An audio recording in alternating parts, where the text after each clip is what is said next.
Just in case you don't know, this weekend is the NA HCS SUPER tournament. 125K, there's 20 teams in attendance. It's going to be action-packed. It's going to be a great time. There's 3 different spots to watch the action. Of course, I can't miss a chance to at least cast some of it. Happy to announce I'm working with LVT, Louis V Titan. This team is incredible. They put on some of the highest production value content in Halo. If you haven't heard of this team, highly recommend you come by the stream, support me, support us. Also, you get Twitch drops just for hanging out in the broadcast. So a little incentive in case the entertainment is not enough. Speaking of which, we've got music going throughout the broadcast. We interact with chat in LVT. It's a chill vibe. It's a good vibe. Hopefully I'll see you guys there. In other news, this beside me is the YNOT SHYWAY show. It's a brand new talk show I'm starting with Tony and with Esports Arena. The first episode happened last week. You can watch the full one in the description. I've linked everything I'm talking about in the description. You can also watch it live on Esports Arena's Twitch every single Friday. So highly recommend you guys check it out. This is just a chunk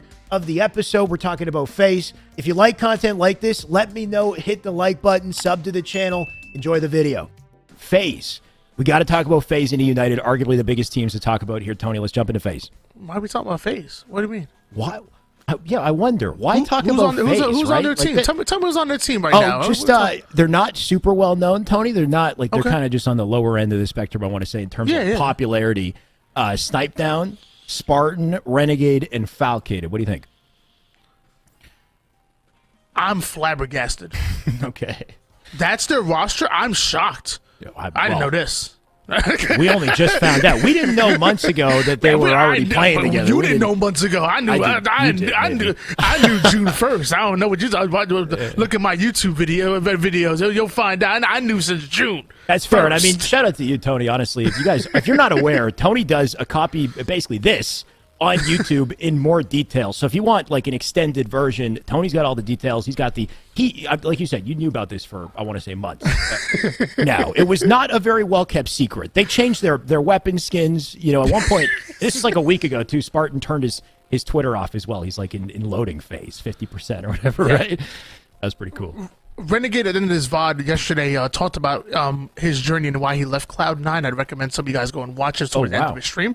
But yeah, it's Renegade, Snipe Down, Spartan, Falcade, and a lot of people are looking at their recent scrim results, and they have not hit the ground running. Yeah. But I talk about it all the time. The only time success comes before work is in the dictionary. You give FaZe time. Give them, time to come up with a game plan and come up with, an A, B, and C. Because again, it's not even just about what happens when you're running over a team. When it rolls downhill, it rolls fast. It's what happens when you go 2 or 3 down. What's your game plan? Are you sending, are you 4-man pushing through your base to try to clear out your flag on Aquarius? Are you sending a 4-man overextension? Are you doing a 2-and-2? Dedicated resource? Like when they come up with that game plan at that level and go through it in practice. That's when I'll start judging FaZe. They're new. Are you worried? Are you worried about chemistry at all? Like, there's no denying that this is just like 4 main slayers put together in a sandwich, basically. Not in the slightest. Okay. I think Renegade and Spartan absolutely incredible together. We saw that in the 2v2. We saw Snipe Down and Falcated work really well together. Snipe Down formerly teaming with Spartan, and Renegade and Snipe Down even team together playing Apex. So I like this roster a lot. Yeah.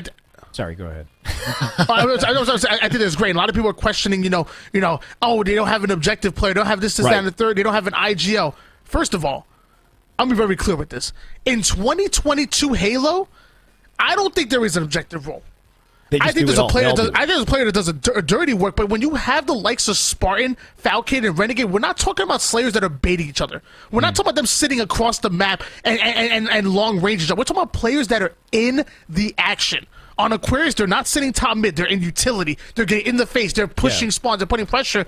And while they're doing that, the opponents go 3 down, and one of them says, "Oh, you know what? I happen to be near the flag. I'm going to pull the flag." In a perfect world, every team is completely flexible. They can do all the positions if they need to, just based off the scenario at hand. That said, though, I'll counter you and say, what is Penguin to Cloud9? He is definitely the OBJ player. He's consistent in that, like you said, his flag pulls, his captures, etc. And I think Renegade's objective play is highly underrated. Okay, well, Renegade's objective is highly underrated. And even Snipe Down IQ and the ability that he brings as an IGL it's completely underrated as well. Like from Halo to Apex, we realized that Snipedown's been in the game for what, 46 years? I think he's been playing Halo. Maybe going on 45. Doesn't look a day over 43, but maybe going on 45 years. A day over 43. Okay. And we're consistently doubting him and the brain that he brings in as he has a brilliant mind. Definitely. And even Apex, the same thing. Like, he's played IGL not for his competitive team, but people doubt him. I'm like, dude, have you not heard him talk about the game? He has a brilliant mind for the game, and he can be an IGL. Sorry, I'm sorry, I went a little long. No, you're good. You're killing it. It's not just the brilliant mind for the game. Like, when you hear him talk about Halo, what I love is his mentality shift that's happened after KC. He's doubled down on Halo recently. I think he's in a difficult spot, obviously, because he's become so insanely successful at Apex, and he was incredible at Apex. So he has a community who are constantly nagging him to go back to Apex. Like, imagine how annoying that must be to have, like, so many fans be like, just go back to Apex, just go back to, you know what I mean? He's here for the true love of Halo. He's here because he loves Halo, because he knows he can be the best. And he had this moment. I get people to tell me to get out of Halo all the time. They just want me gone. Most people, to be honest, that's fair. I'm sure a lot of people are saying get out of Halo, regardless of how successful you are. That said, though, there was a mental shift that I noticed. Like, it was on one of his streams, and he had like one of those like TED Talk moments where he was doubling down on Halo, and I thought that was so sick to see that he was kind of like, you know, not that he hadn't been putting in that full effort in these tournaments up until now, but it definitely seemed like there was a mental shift, and now he's like bringing his A game, and things are going to change, right? So we'll see. Is what I'm saying. Is just, you know, you can never doubt, like you said, the brilliant mind. They're right playing there for something to prove. They really are, right? And not just Spartan. You know, not just Snipedown, sure. all of them. Sure. Renegade's playing that's something to prove that he left Cloud9. Snipedown, you know, he said he's out here doing it for his father, who obviously just recently passed. But I thought it was beautiful. And then Spartan again, you know, doing it with his rivalry against Ryan about United. Sorry, continue. But it's more than just a game. When you're playing for something that's more than just a game, whoo, that's dangerous, man. Tim taught me that. I mean, there's a formula there that you're just kind of helping me realize, Tony. That's actually an incredible point. On top of the fact that, like, you've got all these main slayers, and then you still have Falcated, who not enough people know about, right? Tony, you're talking about how underrated, you know, Renegade's objective play is. You're thinking like, okay, Renegade, Spartan, Snipedown, they're going to trade out, you know, main slayer. No, I think Fal is going to end up being the main slayer in the end of the day. This dude is he's just a total beast at the game. We got to watch in Esports Arena against Fnatic. It's a pressure to spawns of Fnatic. How are they not aware of Falcated down below? They got to be calling it or hearing him sprinting. Maybe that player thought he was dealt with. Instead, Falcated going to get away with murder. Snipe in hand, sliver of OS to work with, and pure confidence as this man looks for heads. He'll take 2, 3 for the triple. He's still alive. Can he keep up the over opportunity? Tell me he hits this. Oh, he ran scared, dude. Oh, no, he got knocked off the map. I thought Rami just jumped off.